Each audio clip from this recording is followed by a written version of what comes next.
Hello, welcome. I'm Daniel Peabody, director at Elizabeth Leach Gallery, and I wanted to welcome you this evening for our exhibition tour and artist talk with Seattle-based artist Claire Cowie. We have two exhibitions on view at the gallery currently: Claire Cowie's show In the Vacuum Outside the Atmosphere and Malia Jensen's exhibition Hermosine, both of which are on view August 6th through September 26th of this year, 2020. The gallery is open Tuesday through Saturday, 10:30 to 5:30 by appointment, or if you're in the neighborhood, just knock on the door and we will let you in. We are asking all gallery visitors to wear face masks and masks and face coverings in accordance with Oregon state mandate, but please do come visit us. Our exhibitions opened last week. We did a live artist talk with Portland artist Malia Jensen last week on the Wednesday the 5th, and we're going to be joined tonight by Seattle artist Claire Cowie. We also have online viewing rooms for both artists on our gallery website, which is elizabethleach.com. And you can take a deeper dive into both artists' exhibitions, including some videos and articles and slideshows of images of production and things like that. So please, thank you for joining us this evening, but also please take a look at the online viewing rooms for both exhibitions. And then please stop by sometime between now and September 26th if you're in the area and able to do so. Also, I'll just mention that the Portland Art Museum is having an online virtual residency with Malia Jensen, who's one of our shows this month, and they're streaming her video Worth Your Salt, which is part of our exhibition, but also part of their virtual residency, and they're streaming that video 24 hours a day, currently through November 7th. And so if you go to the Malia Jensen Hermosine viewing room on our website, you can follow a link to that page on the Portland Art Museum's website and see that video. So please check that out as well. I'm going to introduce tonight Claire Cowie, who is a Seattle-based artist. Claire Cowie went to the North Carolina School of the Arts and Washington University in St. Louis, and attended both of those universities for her undergraduate work, and then received her MFA from the University of Washington in Seattle, where she currently resides. And she's also teaching.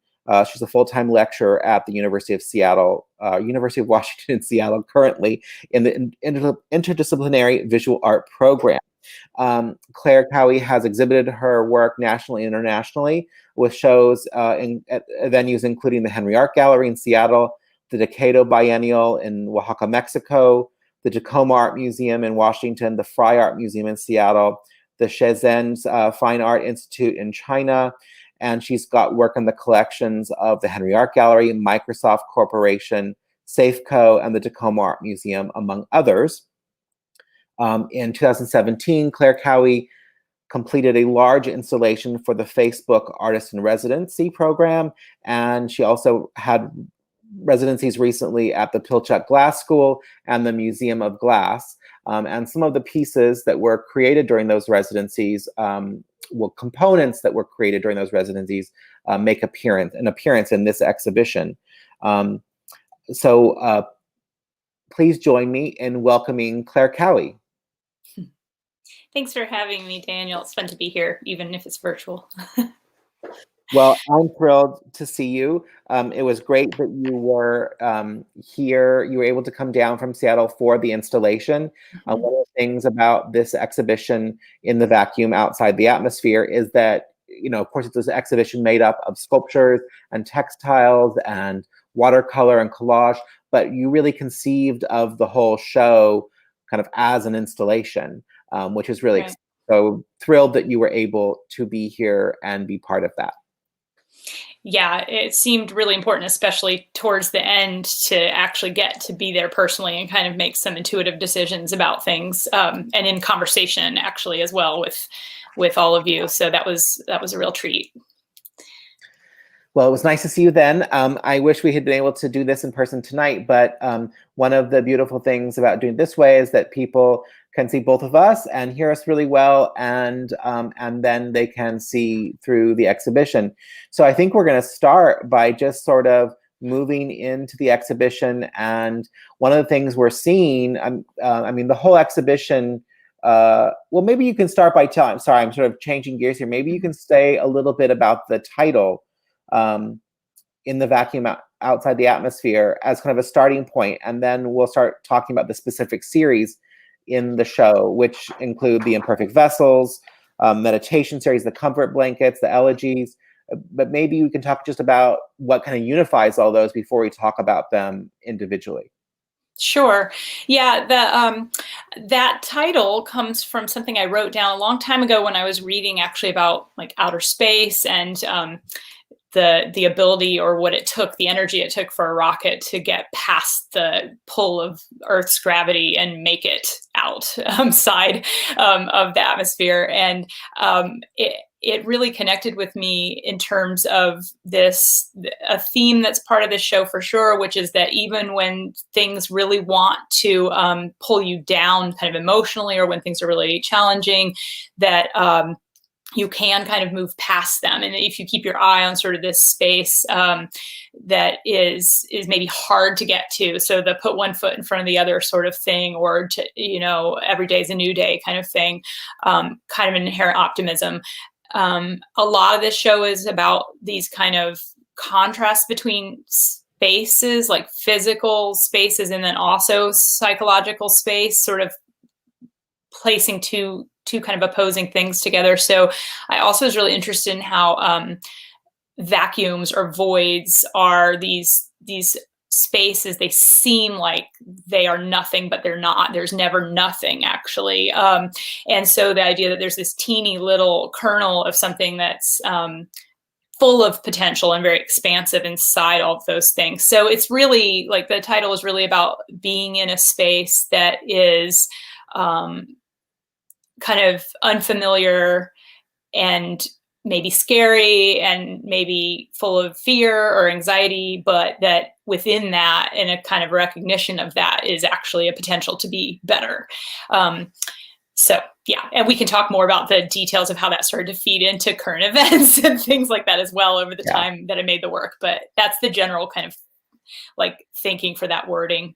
And I was going to say too, there's a lot of language in the show.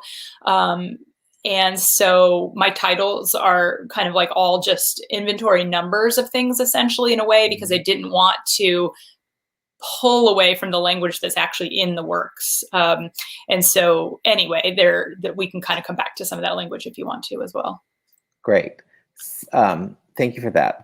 One of the things we're seeing right now is we're seeing groupings of the imperfect vessels and the comfort blankets. And one of the fun things about this body of work is you've paired, in many cases, different objects that are related and but not necessarily permanently linked. Like, for example, like we're kind of seeing this piece on the floor. One of the comfort blankets is almost as like a rug. And then one of the imperfect vessels on top of it. And if you kind of can see the vessels are really different from all sides. But can you talk a little bit about the imperfect vessels, the comfort blankets, how they connect and how they're different, and how you approached this body of work, which is very connected to your past work, but also quite different in certain ways? Yes, yeah. It has a strong connection kind of in a very practical sense, which is that a lot of the actual materials are my past work. So like I've collaged in elements of past pieces that I just decided to kind of disassemble and cut up. So kind of a recycling aspect to that. And then like in this case, a lot of the fabric content has imagery printed on it of past work of mine. So there's definitely a kind of visual connection to things I've made before, and a kind of recouping, recycling, and then but altering, intentional alteration.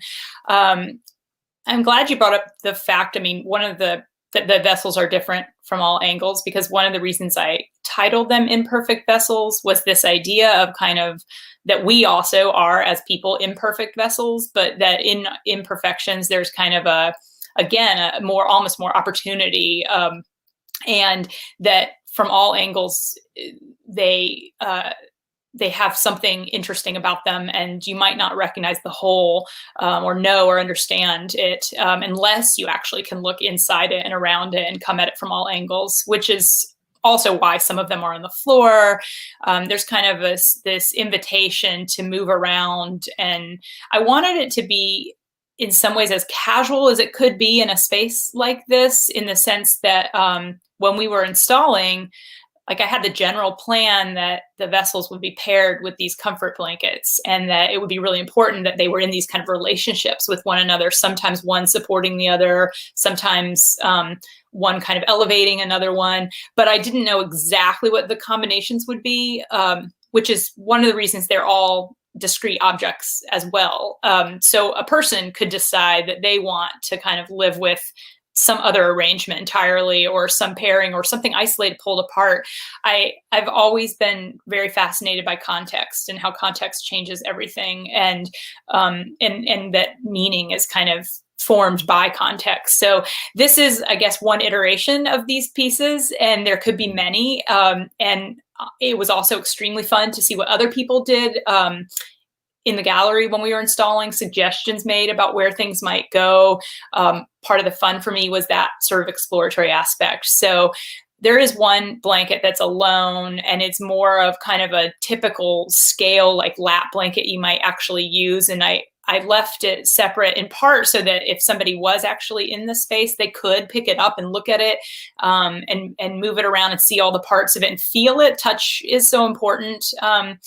But obviously in some spaces you can't have people just touching everything, right? So this piece is something that a person could come in and touch and look at all the different parts. And anyway, it's I also kind of, like, just as a little shout out to Amanda Pickler, who was an amazing art assistant for me last summer, when we were making the imperfect vessels. There were days where I started something and then I just said to her, riff on this for a while, or she would start something and then I would take it over. And also Andy Fowlett, who's an amazing metal worker, did the fabrication of the metal components. And all of those things were not me directing as much as kind of a conversation about, well, what if this happened? And then what if, and then somebody else would come back to me. So I bring that up in part as a quick shout out to them, but also because the whole installation and the whole experience is like that for me.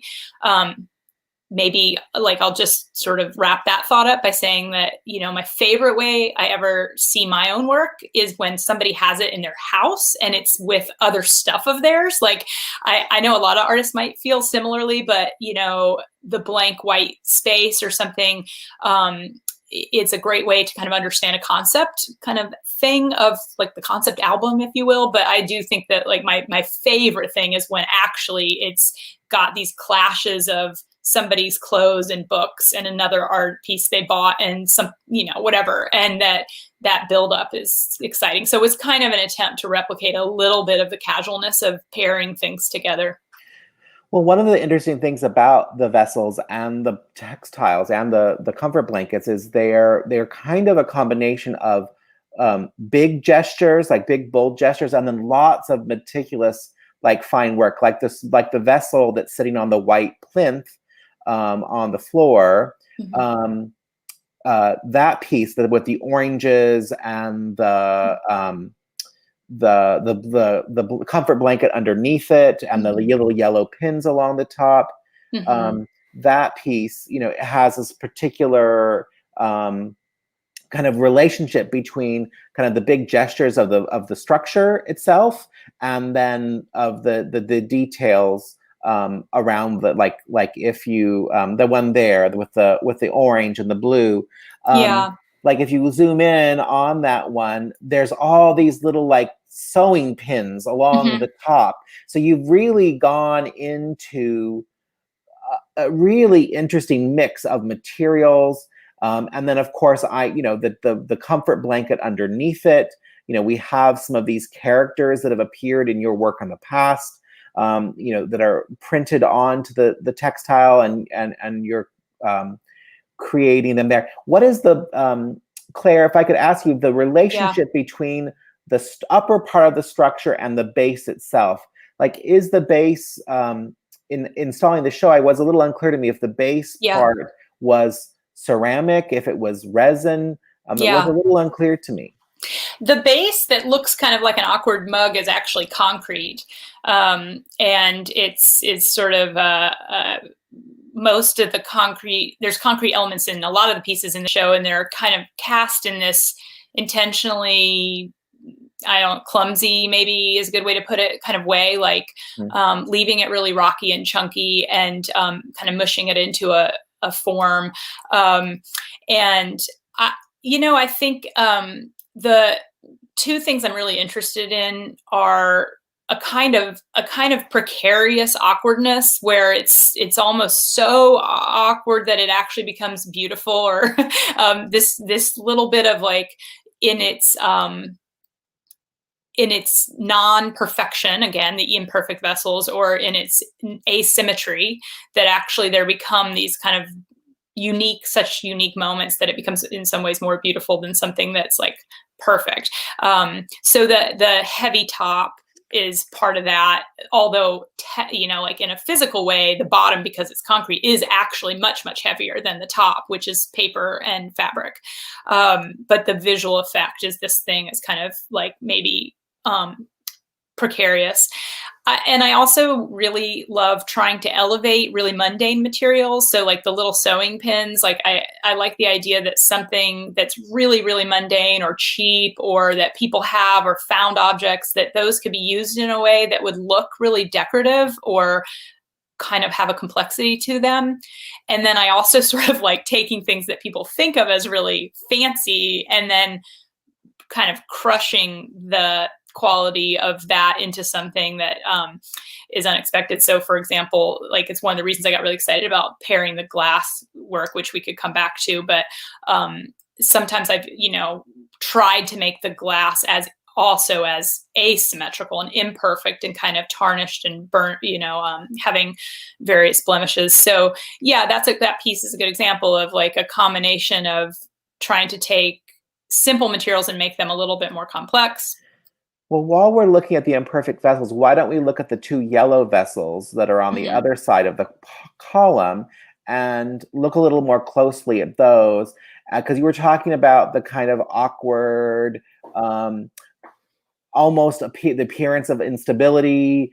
And I feel like those two really beautifully encompass that. And I also love it's interesting, we looked at the little yellow pins on the other vessel, but then these, of course, have this intense, yellow on the exterior. But then there's also these incorporations of greens and blues and reds. The one that's sitting on the comfort blanket, it has this intense, vibrant red interior, and almost what looks like a leather rim, which is, quite striking against that yellow exterior. Yeah. The bright yellow there comes from like the mesh that you put inside if you're doing like as a reinforcement sort of plastic that you would use maybe if you were casting plaster, or even for fiberglass or whatever. It's like this reinforcement material, and it is that bright color. It's then kind of sealed in encased in like a lot of layers also of a resin.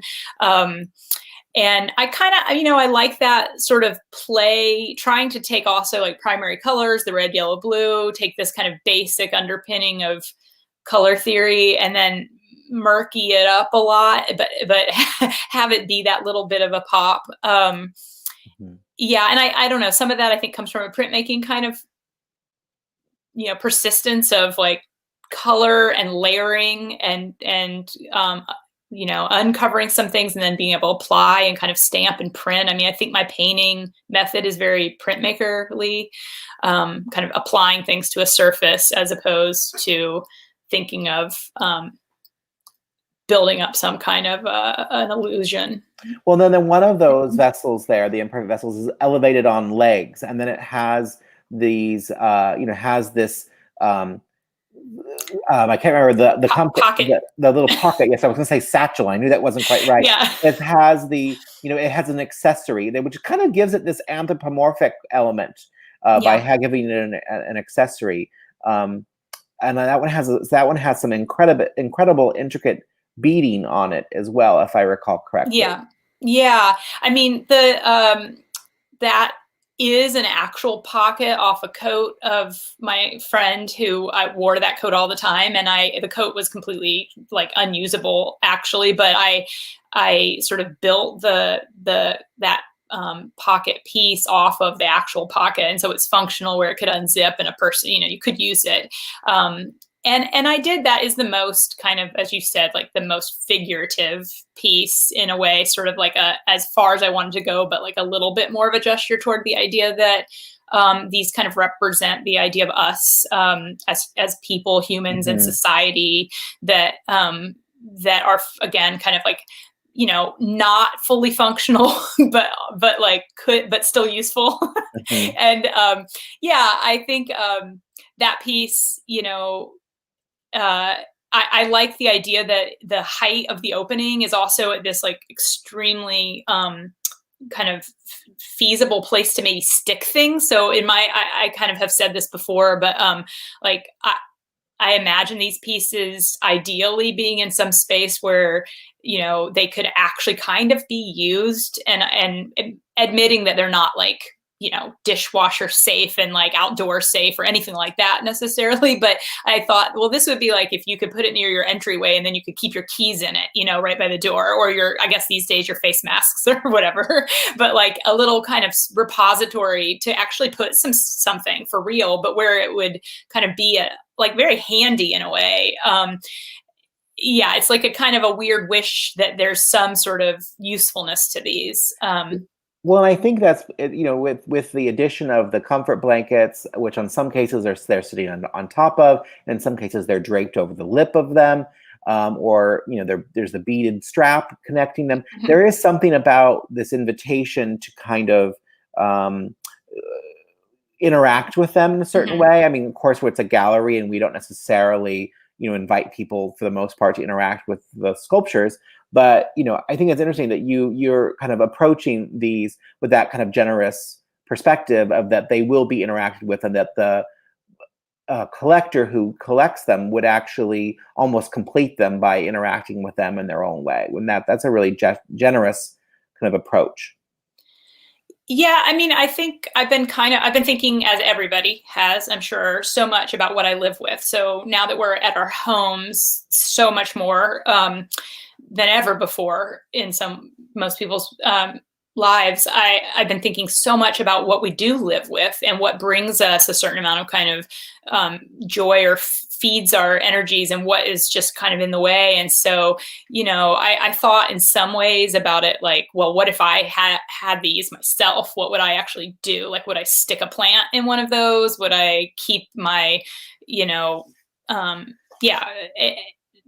books or loose change or other blankets? Where do you store your blankets? Roll them up and keep them in one. So it was a little bit of there is a sort of, I guess you use the word generous, I would say more of kind of like an openness to it. Like, what do you want to do with it? Like a kind of, I don't know what it will do in the future world or what it would be like for you. But a lot of it also is just me kind of thinking, well, rethinking what I live with and the kind of so-called usefulness, because clearly, like, I live with lots of stuff that means so much to me that are just objects I've picked up here and there. People have given me things, and I've got them all kind of on windowsills or whatever. But they're really important to me, but they have to kind of collect into something. So sometimes the box is there so that I can hold the 25 other little things that are important in a way. So yeah, there's this kind of like nod to presentation. Like, this is a good one maybe to talk about that on, because like this idea that these are kind of formally presented, but really, really you could take those blankets away and mix and match them with other pieces or put something else in them. They go this way for now here. some other time, maybe it gets moved around, turned around, and seen in some other positioning.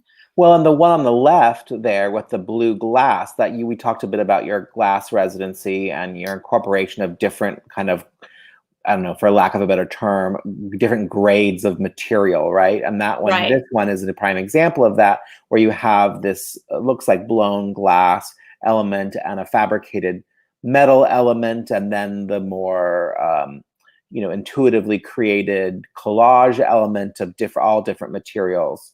Yeah. I mean, that's a great example, that imperfect vessel of the series, and that incorporation of the different kinds of materials.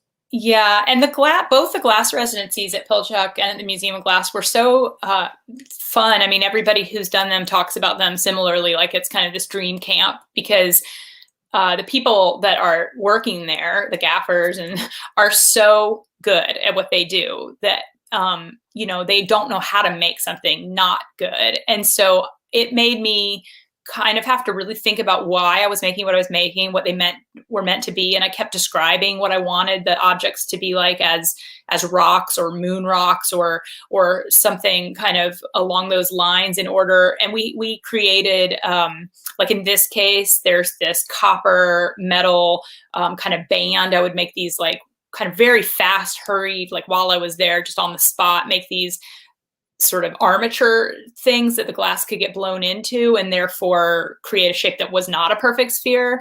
Or I was really interested in this clash of like getting the really expensive colored glass and then just blowing a very big shape. And then, it was a way I could interact as well, because if you go on those residencies and you're not a glass artist, you're often just kind of directing, and as opposed to participating, because we don't know anything if we're not glass blowers about it. But I could actually go up to these pieces and like mush them with my own hands, or take a tool to them, or make these armatures, or even blow some of them, because it was less important that it was like the exact perfect thickness or whatever. So it was the idea again that it became like really collaborative, and that I got to have my hand and have them actually look like I made them, versus something that you wouldn't recognize my hand in. And the color was a big part of that, like choosing colors that were colors I would paint with. Became really important to me. But yeah, it's just this incredible space in which everyone at both those places just full of energy, and like athletes basically, like professional art athletes. So yeah, they could make anything you wanted. Here we're seeing one of another one of the glass pieces. There's some more of these imperfect vessels. That orange one in the middle is another one of your glass forms. Yes.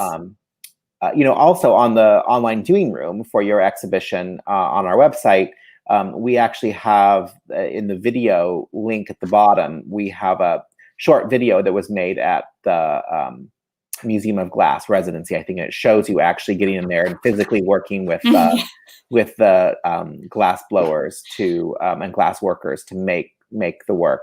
Why don't we actually, we've kind of looked at most of the imperfect vessels except for the largest one. Why don't we head over to the largest of the imperfect vessels and talk about that, and use that as a sort of transition into the watercolors and the collages.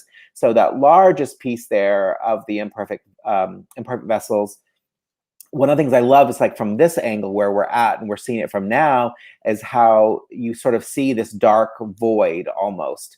Can you talk a little bit, Claire, about this piece and its different materials, and your thinking about this particular work? I love the kind of darkness of the base and how that relates to the darkness of the interior, and that kind of tension between that darker element and then the more vibrant element. Yeah. Well, thanks. Yeah, I do. I like how in this space it finally kind of comes to life, because you can see it from such a distance, and it's supposed to be this kind of almost like, again, a rock or a meteor or some sort of thing. And then as you kind of come to this side that we're seeing, it's really like more of a cave in this opening, or if you will, like a big bowl or whatever. And but I like that the kind of idea that it's a void again, or a dark cavern, or cave of kind of maybe something scary. as you go in, and this is nice that we can kind of look at it this way as I'm talking, but basically there's this pillow in there so that once you finally get above it and actually look in, I wanted it to become kind of inviting again. And it's like this clash of the dark and the drips and the, if you're ever in actual caves, like we get to be around here so much, it's kind of an amazing mix of like a little bit scary and dark and the drips of the water and all the stuff that's in there, but it's also this peaceful, beautiful, magical kind of calmness that happens. So I think I definitely was inspired by some actual trips into some caves around this area. But it's that same thing too of what you see on the outside, what you expect from something, what you finally, if you get close enough to come see it. I mean, this is good because otherwise, without coming to the actual gallery, you wouldn't get to have your own experience. But I also like that people will come at it in different ways. And also, I should just say, like all the collage on this one is just chocolate wrappers that I've been saving from, for 20 years or more. And I have many, many, many more than this, but I liked that it's just also this gesture of commonplace, like almost a cliche of comfort, of loving chocolate. And the sort of simplicity of something that can bring you joy. But it, from a distance, you get this complexity again and range of colors and textures. And for me, it's just these reminders of the multitudes of all of that. I really do like the placement of it in front of those two larger watercolors, the elegy pieces as well, because I think that idea of there being a cave or a kind of opening, it makes more sense there for all three pieces in a way. In the watercolors, there's kind of this like almost like the clouds parting and opening up, the sky opening up, but also maybe cracking open of earth or whatever. So yeah. Well, let's look at the watercolor, the elegy watercolors a little closer behind them. I will say though, as we're kind of transitioning over to the watercolors, that sculpture, it so beautifully incorporates what to me are some of the tenets of the exhibition, with this idea of kind of embracing discomfort, uncertainty, the void, if you will, but also then trying to find comfort within it. So that the kind of visual language of that piece, where you've got the chocolate wrappers, the bright colors, that knit rim of it, and then you have that void but then when you get into the void, there is this cushion provided so that you can be comfortable in that void. I think it's really quite synthesizes a lot of the ideas of the show for me. Yeah, I forgot to mention, because I think it's sort of maybe almost funny, but also sweet, the knit. Several people asked me about knitting that myself, but actually it's my mother-in-law knit it for my husband like over 20 years ago. And he wore this sweater for a really long time. And that's like the waistband essentially, or whatever, the bottom ribbing. And I then wore it in my studio for like 10 or 12 years until it just kind of was falling apart. So that actually just is the width it became as it stretched out. and so the idea that it was a wearable sweater thing that brought me comfort and was also used so much in the studio. And the cuffs of the arms from that same sweater are in another blanket as well. So there are a lot of bits of things I actually, well, obviously I consumed the chocolate or whatever. Yeah.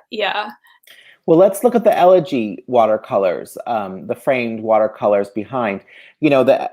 I think it's interesting. I talked with you a little bit when we were we're looking at these. Let's get a little closer so we can also read the text. But an elegy is a poem, and of course it plays that notion of the elegy has played a role art historically. I know there's some connections to other artists in this work for you. When I first saw these pieces and saw the title, I thought of Robert Motherwell and his elegy for the Spanish Republic. And tell us a little bit about these pieces for you and the making the works and where some of the text comes from. And yeah. Yeah, well, I mean, I wasn't thinking about Motherwell until you just said that, but I love that because, that same in that work of his, there's that like dark black kind of similar, almost like, what is it, a boulder or is it a void? It's this massive kind of shape that sort of takes over the space, and then the complexity and detail is kind of around or under that. So yeah, and I think there's a kinship with other artists who have worked in like both a very kind of intuitive and responsive way, as well as in this kind of with language, or in this practiced kind of thing as well. So in this particular one, we're looking at, I wrote it, and I wrote it as a poem, and I wrote it as a poem that would be like an obituary, kind of to myself, but kind of to a friend of mine, and kind of to really all women artists that have come before me, that have kind of paved a way for me to be able to do what I do. So there's language in it, like she was, and it's all written like she was, so that it appears to be as if it's for one person, but she was the weather is really like torn from Ronnie Horn's You Are the Weather, and she was is like a nod to the I am of Sylvia Plath's The Bell Jar. And then there's some bits of like a Gwendolyn Brooks poem in there where she says, I hold my honey and store my bread, and things like that. So there's these little, like, I kind of twisted it, but they're very intentional nods that someone might recognize. And kind of just, again, for like, it's like a thank you kind of, in a way, too, to all the hard work that people have done before, that has inspired me.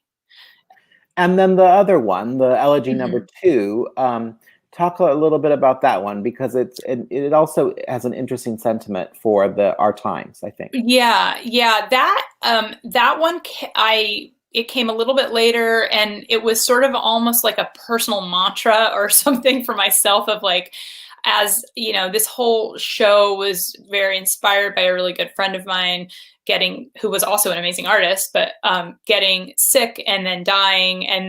But over the course of working on this work, we then had COVID, and then the whole world was suddenly experiencing loss and anxiety and fear of the unknown. And so this really interesting thing happened, where it kind of, it was still all about the same things, but it shifted from being like this really personal thing to being kind of this universal thing, where, when you lose somebody, you sort of also lose sleep, and you lose a sense of time of day. And then, everyone's having that happen now. So this was really just a thing for me to tell myself, like, keep my feet on the ground and let other things kind of float away, and both let them go, as if like I can't deal with everything. So I do kind of have to deal with the things at hand, whether it's taking care of family, friends, and neighbors, and things in the immediate sense, but also just like not, anyway, it does end up intentionally kind of relating very much to the pandemic. And then,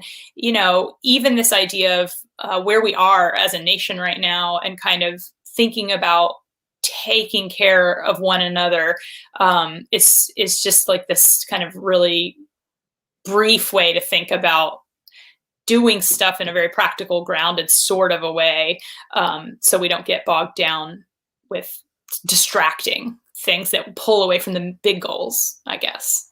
Well, let's use those watercolors and ink drawings to then transition over to the meditation series of the smaller watercolors, which you have quite a few of them in the show, and we haven't yet talked about them, but there are some real stellar pieces. Let's kind of get a little closer to those, and kind of go across them. But like, actually, that's the second one in there is kind of one of my favorites, and of course it has some, which you maybe don't know, but as we've lived with them for the last week since we opened the show, I've really enjoyed, because this one has this very interesting element where you've actually excavated away image or paper, and then put a layer of fabric kind of in the back, and so there's actually this really interesting play of positive and negative. And while you're known quite well for your watercolors and your ink paintings, I feel like these, while they are using that vocabulary, are much more in the realm of collage. And you've always used collage in your work, but can you just talk about these, and we'll kind of go across and look at them as you talk about them, this whole series? Sure. Yeah, these are really in some ways the anchor of it all, because I started these in 2018 when my good friend got very sick, and she didn't want really anyone or hardly anybody to know about being sick. And I'm kind of one of those people who talks about everything and talks out all my thoughts, and so it was just this kind of experience for me where I had to think about how else to process if I wasn't going to process verbally. And that's why I called them meditations. They just became a way for me to put my energy and my worries or my thoughts or my anything I was doing into this work. I made them a scale that was very portable, because I literally was traveling with them a lot, like flying back and forth to another city or going from my home to school to a studio. And I just kind of wanted them with me all the time. So, well, they are a wonderful size. They're like 9.5 by 12.5 inches. Yeah, exactly. I mean, I cut them so they'd fit in this one really sturdy kind of envelope thing I had. Like, it was all very practical. Like, this is a very practical size. And then, what you referenced in terms of being the kind of excavating, they basically, I just kept them in this kind of container, and periodically I would work on them more if I wanted to, basically, if I didn't feel it was done, or if I had more to say in it, or there were times where I just decided I hated one of them and I just painted over the entire thing black, or cut out a lot of it. So they were the most kind of personal thing. And I had been working on these probably for about a year before Elizabeth Leach, saw this work. And so these were never originally made to go into a show. They were more made out of just this need I had to make something in response to this experience that I was having. And these were all, of course, worked on for like a year before COVID. But then I kept working on them up until the show had to be installed. And so I've dated them all kind of 2018 to 2020, because here and there I worked on them, shuffling them around in different times in different places. And there became, no particular order they had to go in terms of chronology anymore. And I would sometimes just cut tremendous amounts of them away and then put something else behind it, or turn them over and start working them, upside down or whatever. So they were very much a process thing for me. And they do anchor the show in terms of the energies that the work was made from, the kind of spirit of the work.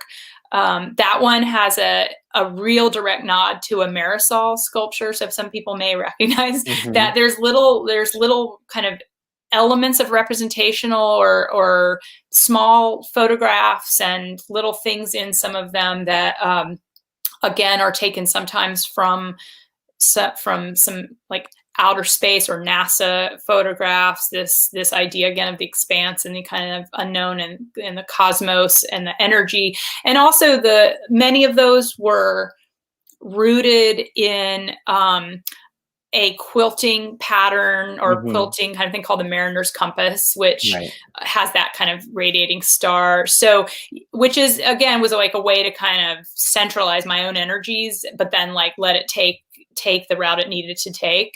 So, they're very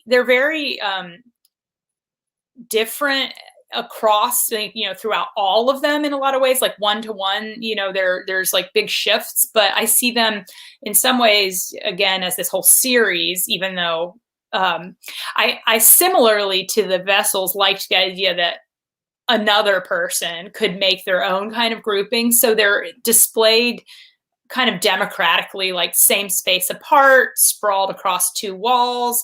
I wanted them all to be like equivalently presented for this show. And in no particular order, in the sense that you don't have to approach it from one side or the other. There's no narrative across the board, but that I do like the idea that somebody else could make their own kind of relationships out of them as well. Well, like that pair right there, I don't mean to interrupt, but it's interesting because the one on the left there that's got botanicals, It's actually got like pressed flowers and leaves incorporated in and a little figure waving a flag. And then the one next to it, you've actually gone in and painted leaves and flowers and different elements, and then some of those overlapping squares and X's that actually relate to the flag being waved by the figure in the other. I mean, they're interesting. You don't think of that as I mean, not everyone would think of that as a conventional pairing, but in terms of palette and Right. overall appearance, but they have a vocabulary that relates between them in a really interesting way. And I've seen that you've incorporated pressed flowers and leaves and different things into a number of them. Actually, there's another one that's farther down the line as well. That if we kind of go along, I think that one has a flower or maybe an orchid or something that's dried and pressed in it. It's an interesting. Can you talk a little bit about just your approach and finding the materials and the leaves? And Yeah. I also feel like plants have always been part of your work, but they also feels like that's almost even more prominent since you had that residency with the botany department a few years ago as well. Yeah, that is such a good point to bring up, actually, because when I was able to do some work connected with the Nemhauser biology lab, a plant biology lab at the University of Washington, that definitely like never leaves my mind. The kinds of things that I saw them working on and the way they talked, and language was a big part of my experience during that residency, thinking about the language around the kind of biology. But I think there's also, and so, yeah, there is that. And there's also this sense that of the magic of nature, that everybody has this kind of very universal experience, loving it and wanting to kind of grasp it and hold on to it, and the kind of inability of art ever to truly be as good as actual nature.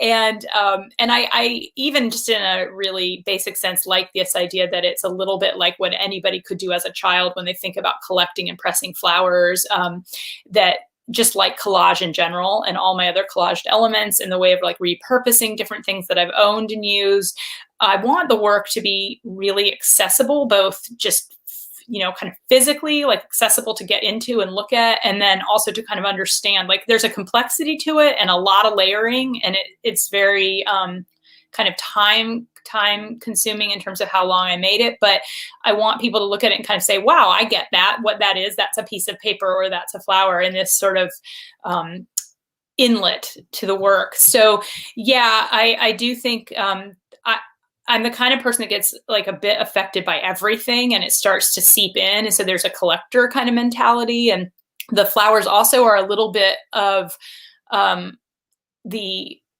kind of acknowledgement that you can't hold on to everything, but you can hold a little bit of it. So the vessels are that way too. Like all of it in some ways is about wanting to hold on to something or someone and all the things that are important to you, but recognizing that you can't stop time. You can't keep your kids from growing up. You can't keep people from dying. Things are going to change. And but you can hold something that is like a reminder. So a pressed flower is not like the flower in the garden anymore. But at the same time, it is something meaningful. So yeah.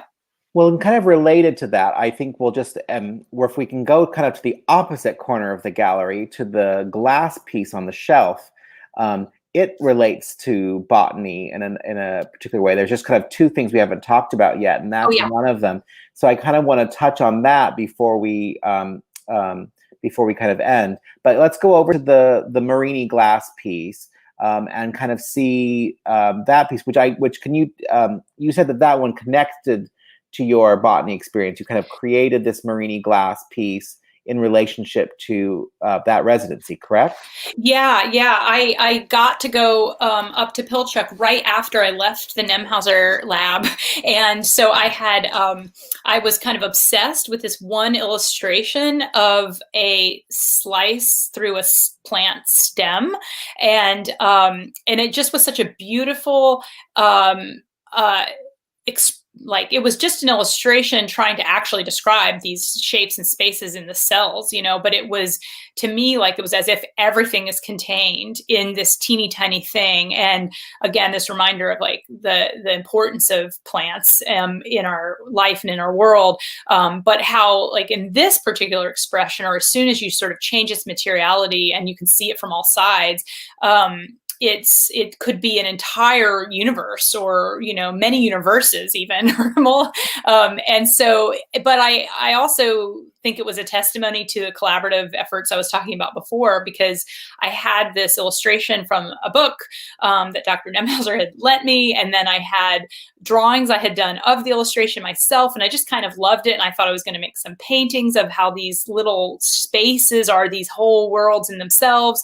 And I didn't know a lot about glass, but my assistant at Pilchuck saw those drawings and just said, we can make that out of glass, if not in glass blowing, but we can pull some cane and we can cut it, and we can do like basically make Marini, but we kiln fused it. So I made a little mold that was this kind of very irregular, intentionally irregular shape. And it just was like, oh, I could never have made that in paint of any kind. As luminescent, right? Like I was trying to make the watercolors have this luminescence and this kind of openness. And I do love what watercolor does, but it was like, oh, right, this is something glass can do exceptionally well. So then it just became a practical thing of like getting all the proportions to be as close to what they actually would have been like at the scale the plant was, like the thickness and the width of the cut piece. So yeah, I was so excited. I never would have even thought about it without somebody else's hand, Yeah, I mean, one of the things I love about this piece, after spending time with it in the gallery, is kind of how you move around it, and you've got this dialogue between the opaqueness and the transparency. Yeah.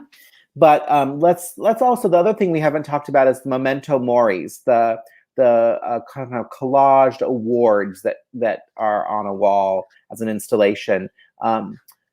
Talk a little bit about these pieces and where they came from, and where the texts that are on them came from. Yeah. So yeah, this is a piece. The whole collection are called Memento Mori, and each one is numbered that way. And the text on them is from text messages that I received, just fragments, but to the word, from various friends during the time that our mutual friend was sick. And I liked this idea that they are like reminders in thinking and being reminded of death and the inevitability of death. It's actually this kind of jolt of being reminded to kind of be experiencing life and happy about life and having fun and thinking about what you're grateful for. So they're really kind of like this gesture of gratitude. The whole thing in terms of presentation was inspired by when I was growing up, my parents held awards night at our house, and it would be my mom and dad and my brother and I, but we would have awards night like once a month or something. And we would all make awards for each other and be like, Mom was the best dishwasher or whatever. But sometimes they were like real achievements, like really amazing achievements. And sometimes they were just what did you do this week? Like you've been really, a lot kinder or whatever. And to me, like that really shaped a lot of how I think. And it certainly shaped how I experience the world and then loss in general. So that's why they're like awards. And I like the idea that if you had them, they could be like an award to yourself to kind of remember that you're doing the best you can do, and that everything won't always be perfect. And then there also could be an award for somebody else, like for their own significance and relevance in your life, even if it's just, so these fragments are meant to kind of feel a bit like a little bit esoteric on purpose, where you can make of them what you need to make of them.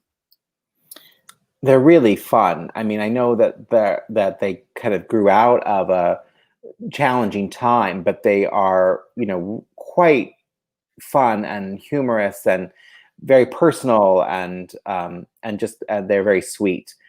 So I'm going to ask you just a couple more questions, and we'll kind of take an overall look, kind of panning across the show. But in your studio process, kind of, did you work on all of these kind of disparate but connected bodies of work simultaneously, or kind of individually? And then did you kind of have a sense of the installation as you were making them, or did it come together as the bodies of work came together? Well, I started the meditations before anything else. And as I said, just kind of had no vision for what they would do really exactly.